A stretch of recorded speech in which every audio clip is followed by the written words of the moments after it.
But the argument is that there is this pretext for intellectual apathy, the idea that one needn't bother knowing anything at all because somehow the universe of fact is accessible at a keystroke. And this proceeds, as you explain in the book, on the basis of a metaphor of the brain as containing finite storage capacity, like a computer. Biological memory, though, is different, isn't it? Can you explain how? Yeah. I mean, again, this is something you hear quite often. There's this sense that, one of the great things about the web is it allows us to outsource our memory, that we don't have to, hey, this is great. We don't have to remember anything because I can Google it and find it. Underlying that, as you said, is this metaphor that the memory in our brain is like a hard drive. And so it doesn't matter if it's in our brain or if it's out on the web. We can just go out and get it. And then there's this further kind of leap that says, hey, if we don't have to remember this stuff, we're freeing up space in our brain to do deeper thinking. And actually, it's like, the brain is a refrigerator. And if you take some stuff out of this area, then you could, if you take the milk out, you can put some meat in there or something. And memory, the brain doesn't work like that. It's basically memory is a certain complex process that's very different from other types of thinking. And you don't open space in your brain by not remembering something. And in fact, it actually seems to be quite the opposite. That studies show that the more that you have in your long-term memory, the easier it becomes for you to learn new things, and the deeper your conceptual thinking, and even in many cases your creative thinking is. And when you stop and think about that, it seems like that's pretty obvious, that the more you know deeply, then the easier it becomes to learn new things and to put new material into the context of your existing memory. So, it's the history of technology is all about, since the invention of the alphabet and number systems, is all about having supplements to our memory. Books, printed word, all of these things were supplements to our memory and extraordinarily valuable. And the web also can be very valuable as a supplement to our memory because, no matter how hard we try, we're not going to remember everything. The danger here is that we're beginning to see the web not as just a supplement to biological memory, but as a replacement for it. And as soon as we start thinking in those terms, I think we basically encourage ourselves to bypass one of the most important cognitive functions and the most important sources of our thinking, in particular our deepest thinking that we have, which is what's in our memory. Let's talk about Google. In a recent interview, Eric Schmidt of Google talked about the next generation of search. And he said this: I actually think most people don't want Google to answer their questions. They want Google to tell them what they should be doing next. Seems to me that kind of sort of quasi-totalitarian rhetoric from Google is pretty routine. Do you find that kind of talk as disturbing as I do? I do, and it's amazing that even just at a practical level, I can't understand what the CEO of a big company is thinking when they're making these statements that you read them and you say, that's kind of bizarre. But beyond that, I think and I should preface this again by saying that in many ways I admire Google. I think in its kind of earnest, narrow-minded way, it has very good intentions, and it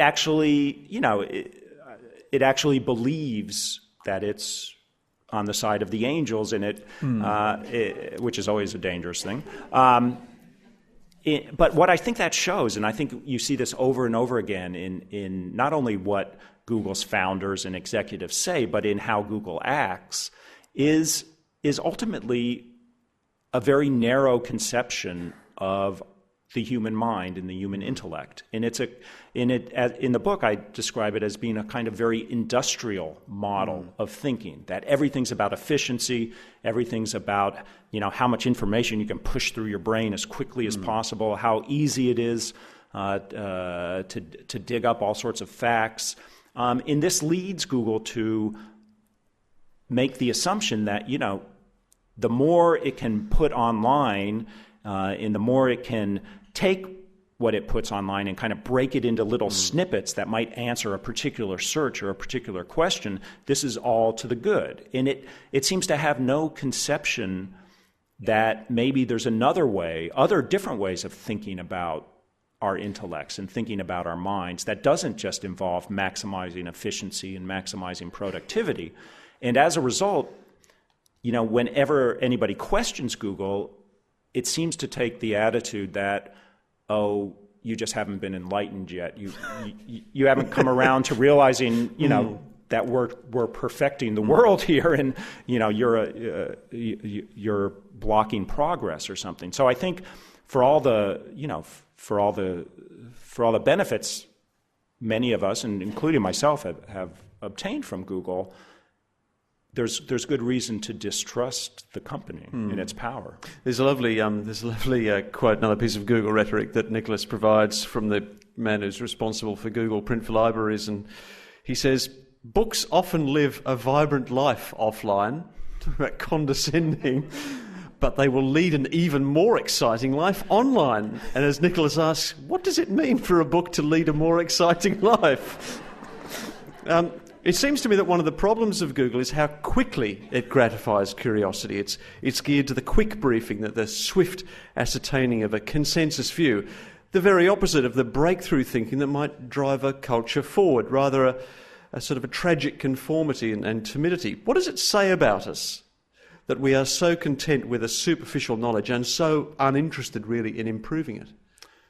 I think it tells us that convenience often, if it tells us that we're likely to choose convenience over all sorts of things that require a little more effort. And often that's a good instinct. I mean, a lot of technological progress is all about finding easier ways to do hard things. And in fact, that's why we have automobiles and heavy machinery and all sorts of things. It's all about making hard things easier. The problem is now, thanks to software and thanks to computers, we're taking that same view and applying it to some of the most intimate kind of intellectual activities and even social activities. And we're saying, let's make this easier. And there are times when making more effort in not just going down the Google route, which is a route that often echoes back the most popular things rather than the best things. And so I think, as we keep choosing convenience, we may be cutting ourselves off from a lot of knowledge and a lot of stuff that doesn't quite fit into a search engine. I'll be soliciting questions after this last question to Nicholas. So please start considering what you might like to pose to him. And it's just briefly on the very same subject that you were just discussing there. One of the counterintuitive findings that you present in The Shallows is how a broadening of available information online leads to a narrowing of science and scholarship. It has been found that as more journals have moved online, scholars have cited fewer articles than before and more recent articles with increasing frequency. How is that? Well, this comes out of a study that was done by a guy at the University of Chicago a couple of years ago. And I should say as a caveat, it's one study, but it was a very, very broad study in which he looked at what happened when academic journals start publishing online, and also what happens when they put their archives of articles online. And the assumption is, and it's kind of a natural assumption, is that, wow, it's much easier to use a search engine and a computer to go through all of these articles. So as they come online, the scope of our research should be broader. We don't have to go to a library and flip through pages and pages. We can just enter in all sorts of search terms. And he found exactly the opposite taking place, that as more journals came online, the universe of articles that were being cited by scholars actually got smaller, and as archives from the past came along, scholars began citing more recent articles more frequently. And what he realized is that actually, because search engines are kind of popularity machines, And what they do is lead everyone to the same set of sources. You do a search, and just like everybody else, you get the same result. And as that result keeps coming up, that particular article or whatever, more and more people pay attention to it, and more people cite it, and then it kind of gets stuck there because it becomes a popularity contest. And so, his theory is that far from what we would think, which is that, putting things online would broaden the scope of our research, the scope of our study. In fact, search engines are kind of leading everyone down the same path, and that's why we're seeing narrower breadth of research. Ladies and gentlemen, we're very fortunate to have been joined by Nicholas Carr this evening. His book, The Shallows, is I think there are good books and there are important books. This is actually both. It's neither a polemic nor a jeremiad. It's a thoughtful, provocative, inventive work of cultural criticism. So you will never have a better opportunity to have your queries about the online universe answered than now. So don't hold back. Questions, please.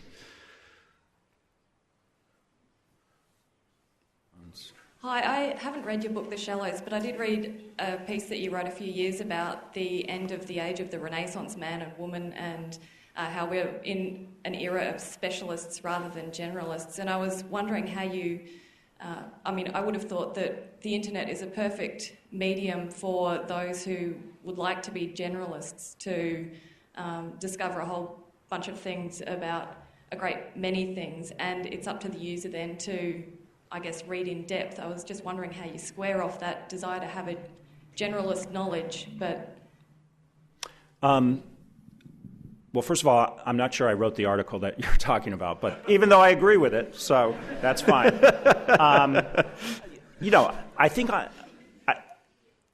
I think everything imaginable is available online. So in one sense, sure, it's all up to our individual choice. We can go and we can, go into incredible depth into one subject, or we can, surf across all sorts of subjects and broaden the expanse of our thought. And I think some people do actually do that.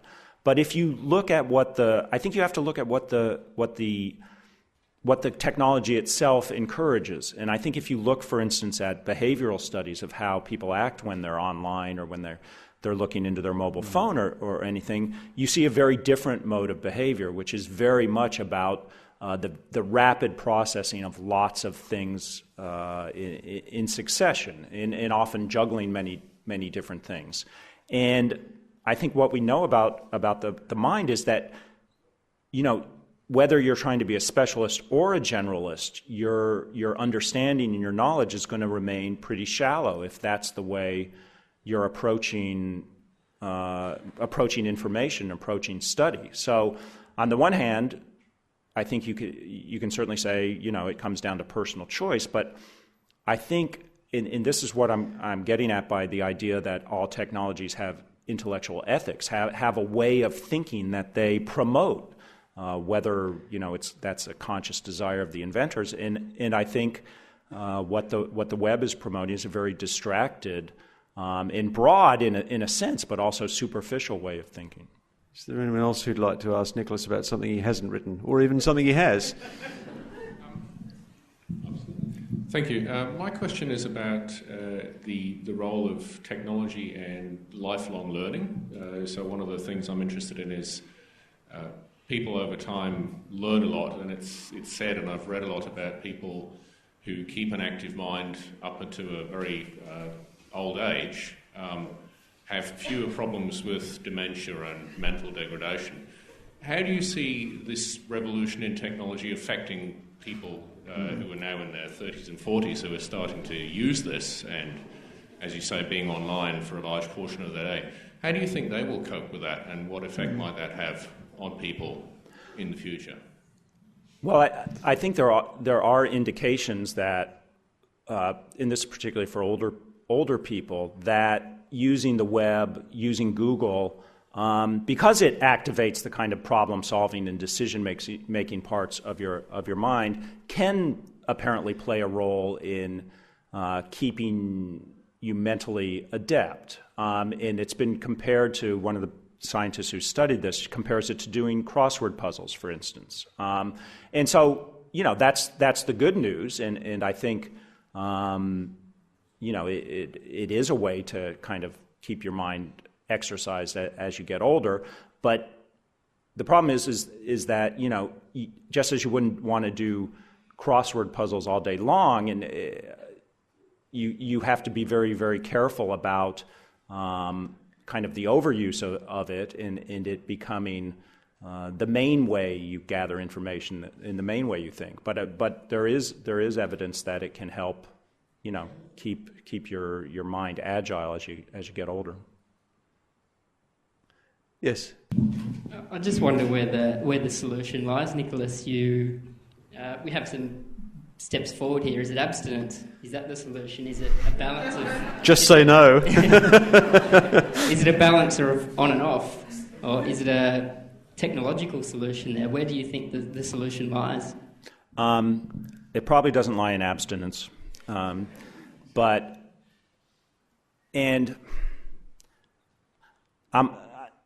There's an expectation today that, like, if you write a nonfiction book, you also have to give advice, and I really wish that wasn't true. But my advice would be, I think ultimately it's a matter of having balance. I mean, there's no doubt that our minds are fully capable of engaging in surfing and skimming and multitasking and so forth, and also going deep and being attentive if we make a deliberate effort to practice both of those sides.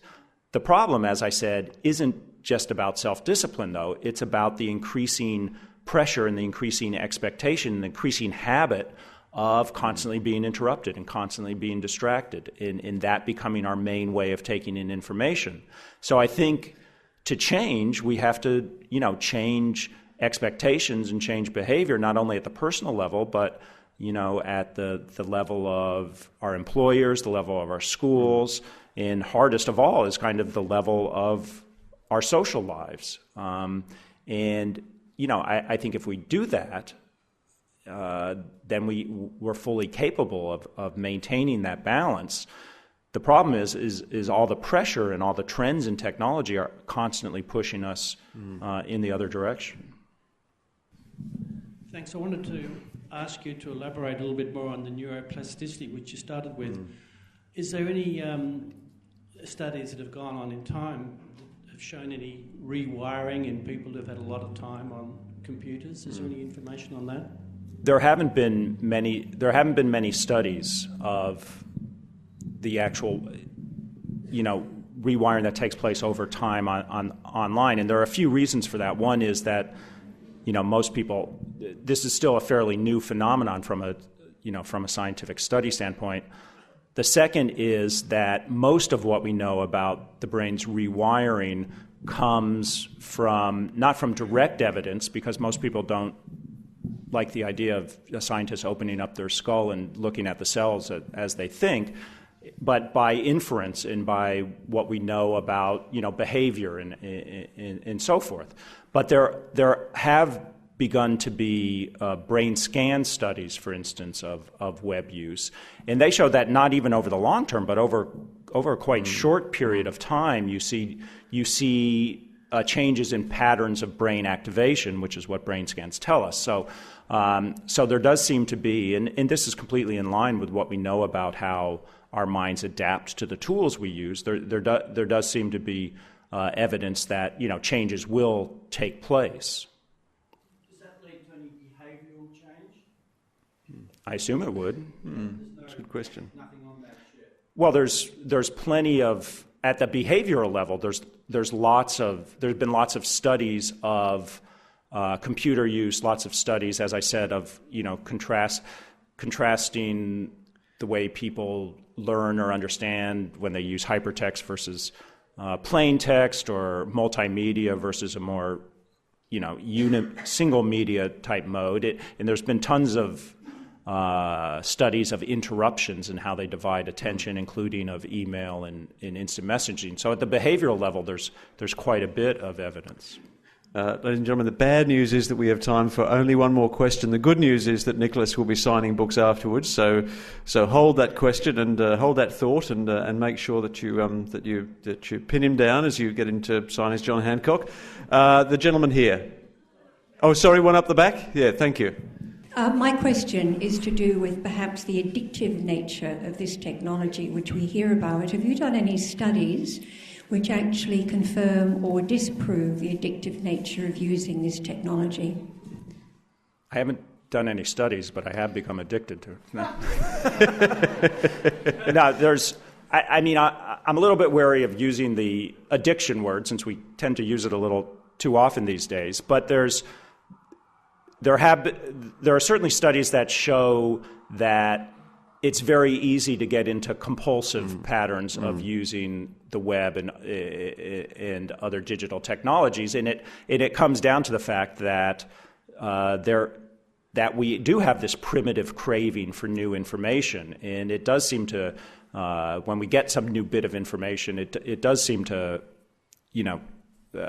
end up with a release of dopamine, which is the pleasure-producing chemical that has lots of good effects, but also is related to addiction in general.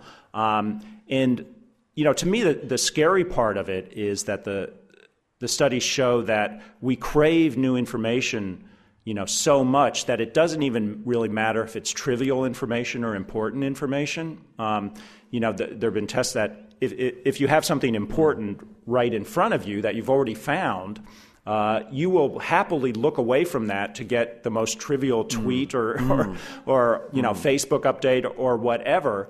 And it is, I think, it does lead to kind of, and I think many of us have felt this kind of compulsive behavior and grabbing new stuff all the time, even if we stand back and say, boy, that wasn't very important. Nicholas, since writing The Shallows, you've returned to them. You're back online, you're blogging, you're tweeting, the works. I'm not tweeting. Are you wiser for the experience? And how can we become wiser in our online skimmings and delvings? Well, I think I'm wiser in that I've learned that it is all too easy to get infatuated with the streams of information and Googling and jumping from page to page because it does seem like this whole world out there always waiting to be explored, and that really does provoke this kind of compulsive behavior.